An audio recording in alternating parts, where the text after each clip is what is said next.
The duodenum and the stomach work together to determine the rate of gastric emptying, and that is called the enterogastric reflex, the two working together.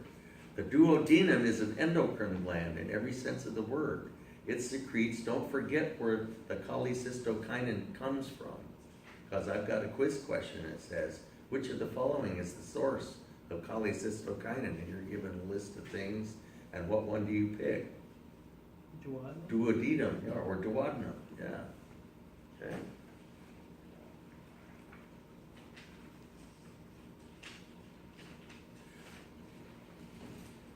We had a hospital across from us that, and they took out a lot of gallbladders in this hospital.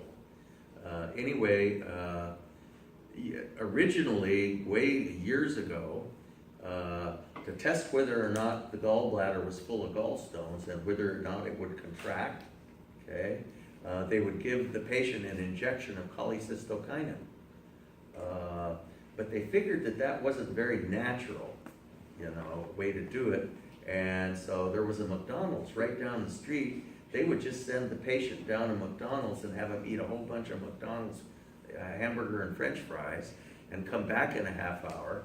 And if their gallbladder contracted, then of course they got their own shot of cholecystokinin, and they knew the whole system was working fine. If your gallbladder didn't contract, very often they would take it out almost immediately. So here we have the gastric phase of gastric activity where we're secreting gastrin.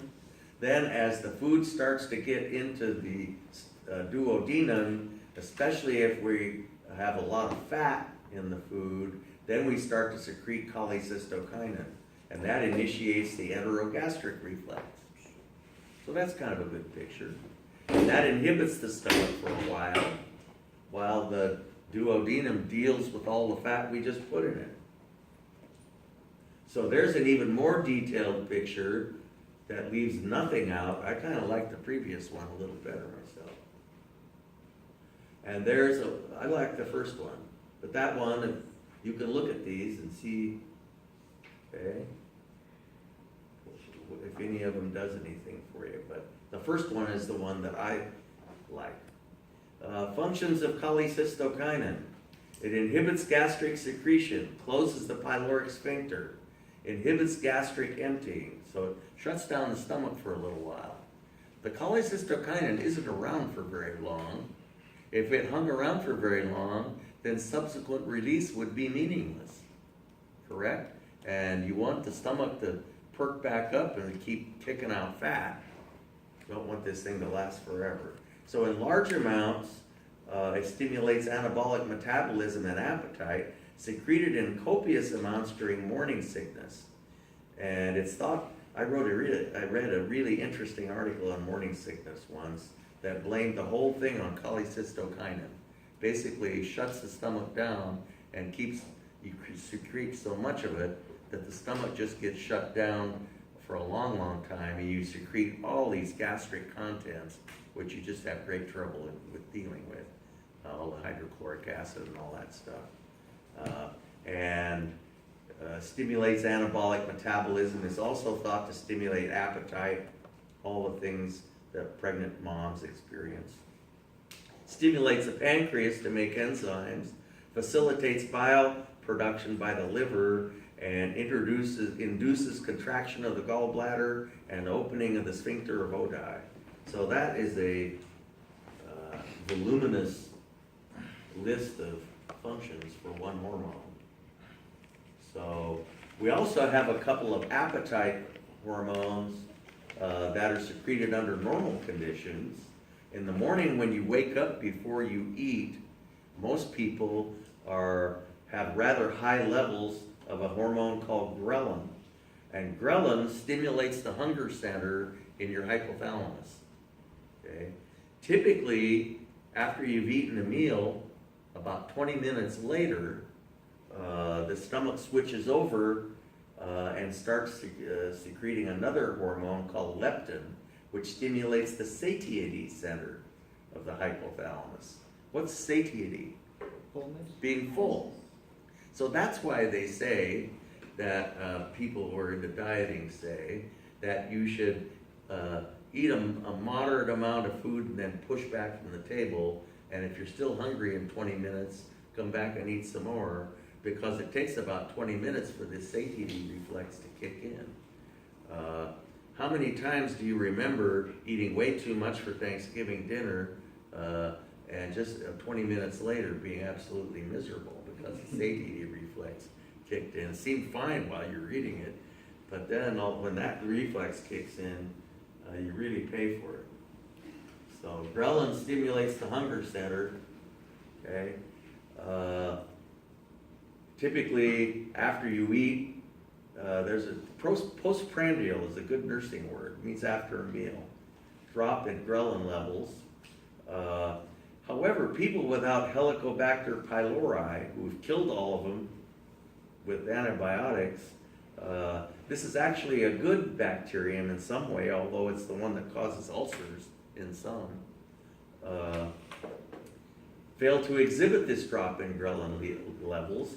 People without Helicobacter pylori often exhibit obesity because they killed all their H. pylori and don't secrete. They keep secreting ghrelin even when after they eat, and so. Okay. Leptin stimulates the satiety center. The satiety reflex takes about 20 minutes. Okay. So after you've eaten, this is the one you secrete. This bacterium, which is an interesting one, normal flora in the stomach. Imagine a bacterium that makes its home at pH 2. That's a pretty hardy bacterium. Okay.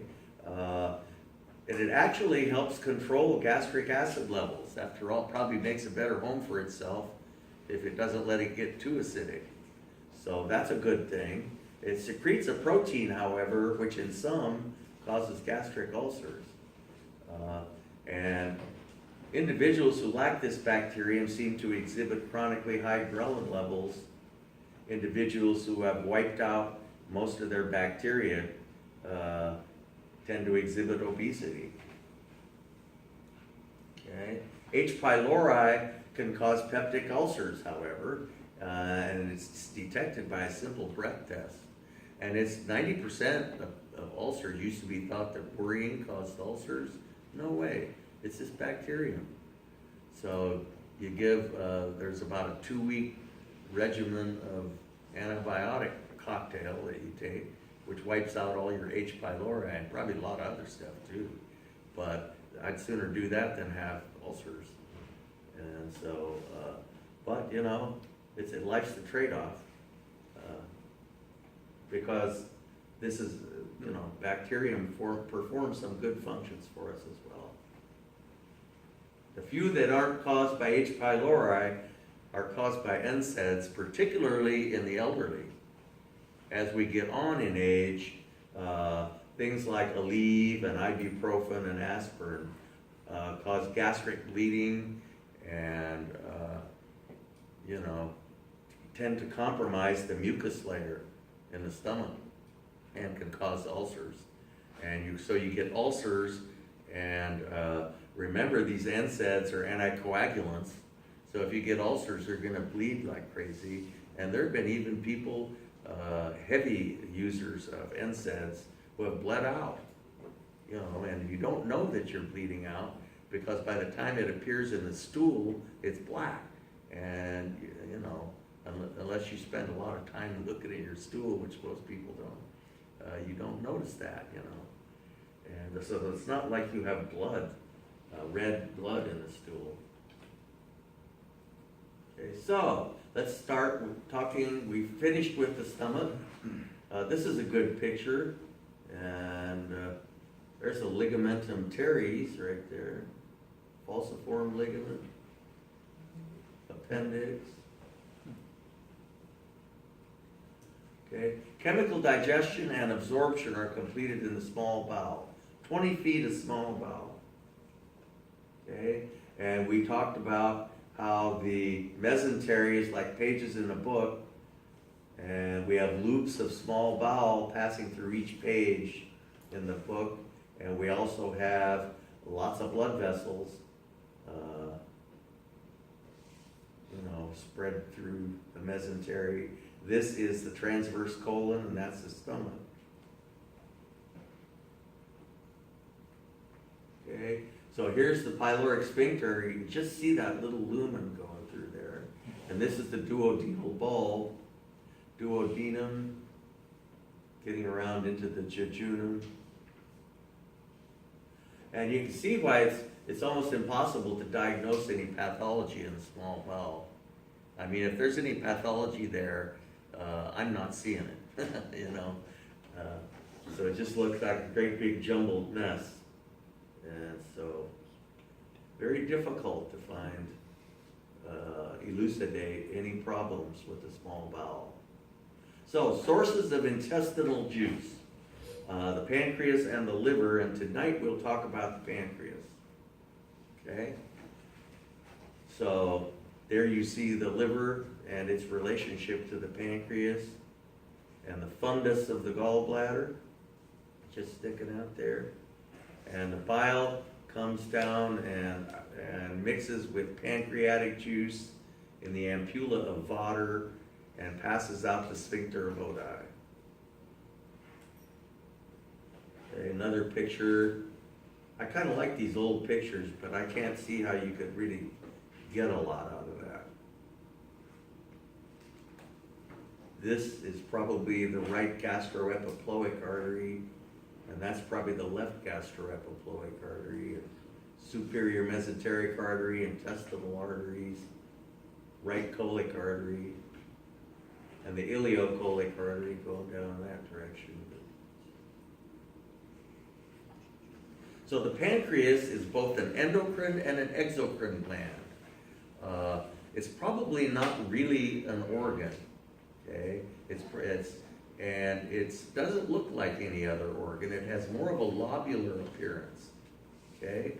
So it doesn't have your typical capsule surrounding it on the outside, but it is both an exocrine and an endocrine gland, and we talked about the endocrine part of it last fall, the secretion of insulin and glucagon, which are hormones produced by the endocrine parts of the pancreas, these little islets of Langerhans. The whole rest of it performs an exocrine function in the secretion of digestive enzymes. The gut is regarded formally as the outside of the body because it's open at both ends. And so anything that's secreted into the gut is an exocrine secretion. So all these digestive enzymes, in a formal sense anyway, are regarded as exocrine secretions. So both an exocrine and an endocrine gland. Okay, that picture of the pancreas is about as good as you're going to ever get.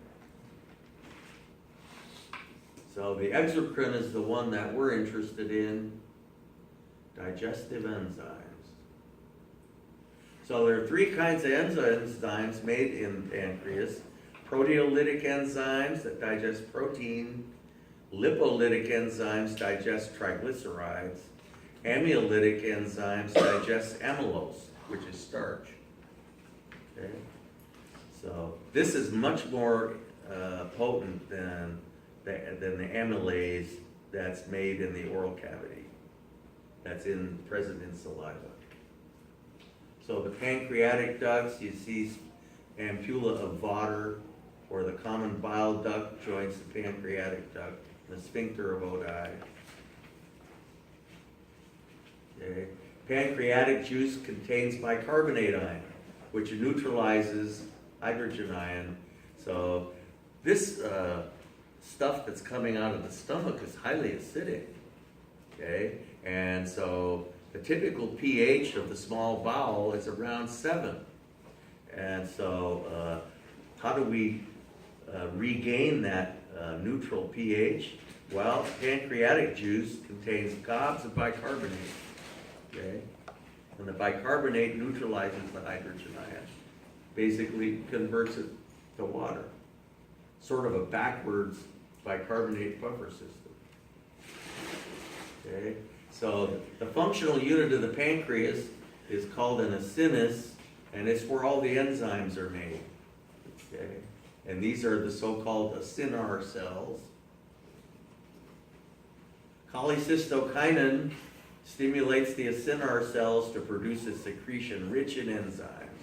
Secretin, that's also made by the duodenum, stimulates the pancreas to produce bicarbonate. Okay? So, here are the proteolytic enzymes of the pancreas, and they're all in their inactive form. Okay? If you put a pro in front of the word, it means it's in its inactive form. If you put an OGEN on the ending, it means it's in its inactive form. So we have procarboxypeptidase and trypsinogen and chymotrypsinogen. The procarboxypeptidase is an exopeptidase, snips amino acids off the end. These both snip protein chains in the middle. Okay, these two. But they're secreted in their inactive forms. Since proteins are the primary structural component of tissue, we don't want to be digesting ourselves. So, and the ducts of the pancreas are not lined with mucus.